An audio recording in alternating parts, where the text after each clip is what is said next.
Ashama harka fuuni hordoftotaaf dhaggeeffattoota Keelloo Miidiyaa oduu guyyaa har'aa qabannee dhiyaanneerra oduu waliin aanumoonitti badhaasaati. Oromiyaa lixaatti dhukkubni busaa babal'achuun lubbuu namootaa galaafataa jira.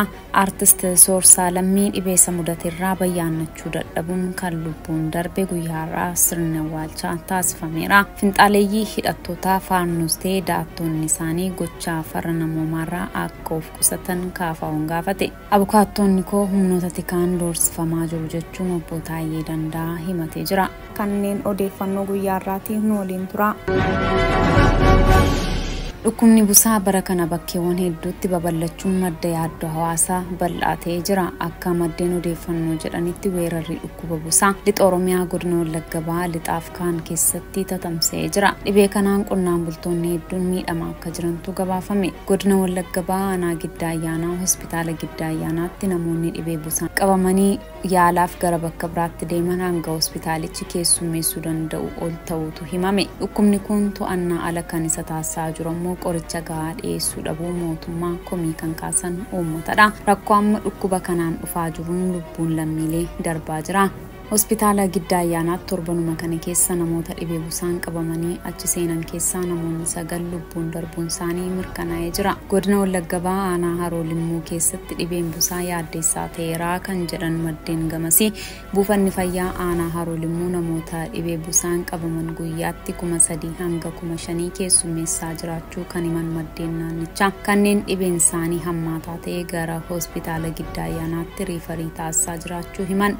Dhukkubsattoonni hedduunis sababa hanqina geejjibaarraan kan ka'e yaala osoo hin argatiin ciisanii du'aa jiraachuuf du'a eeggachaa jiraachuu jiraattonnii fi ogeeyyiin fayyaa himaniiru. Buufataalee fayyaa aanaa Haroo Limmuu keessaa gandoota baadiyyaa Koomii, Kalaalaa fi Bariisoo qoricha waan hin qabneef tajaajila kennuu hin dandeenye jedhame. Namoota dhibeen isaanii hammaataa ta'eef qorichi buufataalee fayyaa keessa waan hin jirreef uummanni ciisee du'aa jira jedhan. Hospitaalli Giddaa Ayyaanaas iddoo dhukkubsataan ciisee yaalamuu walanqachuun dhukkubsataan ala ciisaa jiraachuu kan himan maddeen dhiyeessii qorichaas waan hin jirreef yaala barbaachisu argachaa hin jiran. Gama kaaniin waraanni mootummaa qorichi baadiyyaatti akka hin geejjibamne taasisuun waboof geessitu jechuudhaan dhiyeessii qorichaa uummatarraa kutuu gabaasichatu ibse. Kana keessatti uummanni qoricha lilmeen kennamu hanga 350 bitataa jiraachuu teerame. Bakki ciisichaa dhibee uummati siree tokkorraa lamaan akkasuma mana isaatiif firaashii qabatee gara mana yaalaa deemaa akka jiru akkasuma mana isaatii waan irra ciisu qabatee gara mana yaalaa deemaa akka jirus beekameera. Qoosaawwan adda addaa dhiyeessuu akkasuma madda miidhagina sirboota afaan Oromoo duuba turuunsaa kan himamu Artist Soorsaa Lammii guyyaa kaleessaa boqochuunsaa dhagahame. Artistiin kun dhibeerra bubbuleerraa bayyaannachuu dadhabuun dhukkubsatee osoo yaalarra jiru hospitaala Phaawulositti du'uusaatii kan eerame. Artistiin kun aartii Oromoo keessatti waggoottan 30 darbaniif nama gumaacha olaanaa taasisee ta'uusaa teerama. Aartii Oromoo guddisuu keessatti seenaaf duudhaa Oromoo bifa sirbaan, diraamaan, koomedii fi beeksisa adda addaa akkasumas aadaa afaan Oromoo guddisuu keessatti nama gahee olaanaa taphatedha. Gumaachi Artist Soorsaan saba isaaf godhe aartii qofaan osoo hin taane qabsoo Oromoo keessattis nama shoora guddaa taphataa ture ta'uu seenaan ragaasaa ibsa. Guyyaa har'aas sirni awwaalchaa Artist Soorsaa Lammii magaalaa Finfinnee Bataskaanaa Yoosefitti raawwatamuun beekameera. Jaarmiyaa siyaasaa Koongireesii Federaalawaa Oromoo ajjechaa Shawaa Lixaa aanaa Noonnootti humnoota faannoon raawwatame balaaleffate. Dhaabni siyaasaa Oromoo kun humnoonni faannoof da'attootni isaanii gochaa farra namoomaa raawwatanirraa of qoqqobuu akka qaban gaafateera. Ibsa isaa kanaan KFO'n ajjechaa aanaa Noonnootti misirrootaaf maatii isaanii irratti raawwate cimsee balaaleffateera. Bulchiinsa naannoo Oromiyaa godina Shawaa Lixaa aanaa Noonnoo ganda Biiftuu Jaalalaa iddoo addaa Qondaala jedhamutti waxabajjii 8/2016 haleellaa dhukaa isaanitti roobsamee faanjii itti darbatamee misirroowwan 2 dabalatee namoonni 27 battalumatti ajjeefamuu fi namoonni 17 madaa'anii wallaansotoon argataniif otoo wallaanamaa jiranii du'uu isaanii maddeen oduu adda addaa miseensota keenyaaf jiraattota aanichaarraa mirkaneeffanneerra jedha KFO'n. Reeffa namoota ajjeefamanii adda baasuun rakkisaa waan tureef qaamni biddaan guggubate funaanamee boolla tokkotti awwaalamuu gaafa dhageenyu gadda guddaatu nutti dhaga'ame kan jedhe ibsichi. Qaamonni haleellaa kana raawwatan yeroo nagaa uummata Oromootti baqatanii jiraachaa kan turan har'a finxaaleeyyii hidhattoota faannoo ta'uu isaanii yommuu dhageenyu immoo gaddi keenya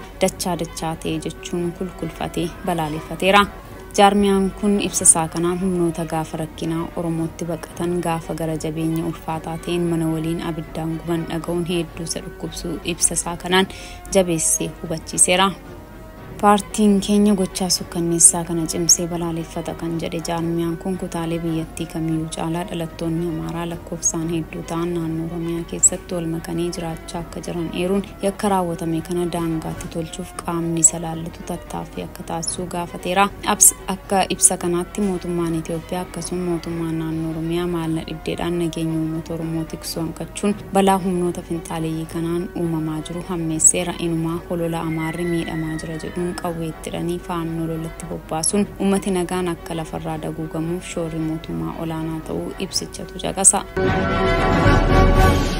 Dhaddacha guyyaa har'aa ooleen qondaalli mootummaa duraanii obbo Taayyee Danda'a abukaattoon isaa doorsifamaa jiraachuu hime. Abukaattoo malees dhaddacha har'aa irratti hirmaachuun isaa barameera. Obbo Taayyee Danda'a abukaattoota 5 kan qabu ta'us tokkoyyuu dhaddacha har'aa kanarratti hin argamne. Deettaan ministeera nagaaf miseensa caffee Oromiyaa obbo Taayyee Danda'a labsii meeshaa waraanaa cabsuun himatamanii dhimmi isaanis mana murtii olaanaa federaalaa Ramaddii Lidataa dhaddacha tokkoffaa kan yakkoota heeraa fi sirna heeraa irratti raawwatameen ilaaluun ilaalamaa jira. Manni murtichaas dhaddacha akka lakkoofsa impaayera biyyattii caamsaa 29 bara 2016 taa'ee ragaalee abbaa alangaa lamarraa jecha ragummaa kan fudhate yommuu ta'u galmicha qoratee jala murtii laachuuf ture har'atti beellama kan qabate. Haa ta'u malee kuufama galmeerraa kan ka'e galmee obbo Taayyee Danda'a osoo hin ilaaliin hafuu kan himan abbootiin seeraa adoolessa 17 bara 2016tti beellama biraa qaban.